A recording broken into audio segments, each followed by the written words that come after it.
తిరుపతి వరసిద్ధి వినాయక మహోత్సవ committee సభ్యులు తిరుపతి జిల్లా SP సుబ్బారాయుడికి బుధవారం వినతి పత్రం అందజేశారు. కమిటీ సభ్యులు మాట్లాడుతూ గత 22 సంవత్సరాలుగా పోలీసు వారి సహకారంతో వినాయక మహోత్సవాలు వైభవంగా జరుపుకుంటున్నామని అన్నారు. ఈ సంవత్సరం కూడా పోలీసు వారి సహకారం కావాలని అన్నారు. వారి వినతి పత్రాన్ని సానుకూలంగా స్వీకరించిన ఎస్పీ అన్ని రకాలుగా సహాయ సహకారాలు అందిస్తామన్నారు.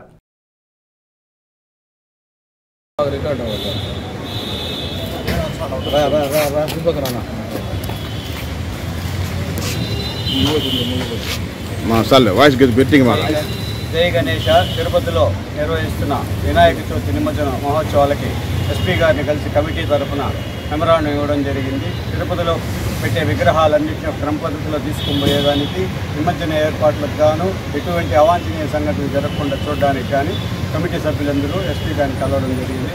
అదేవిధంగా తిరుపతిలోని మున్సిపల్ కమిషనర్ గారిని, ఎస్పీ గారిని, టీటీడీ చైర్మన్ వాళ్ళని, మున్సిపల్ శానిటరీ వాళ్ళని అందరినీ కలిసి నిమజ్జనం రోజు కావాల్సిన సదుపాయాలను, మండప నిర్వాహకులకు కావాల్సిన ఏర్పాట్లను, సహాయ సహకారాలు అందించవలసిందిగా కోరడం. జై గణేష్.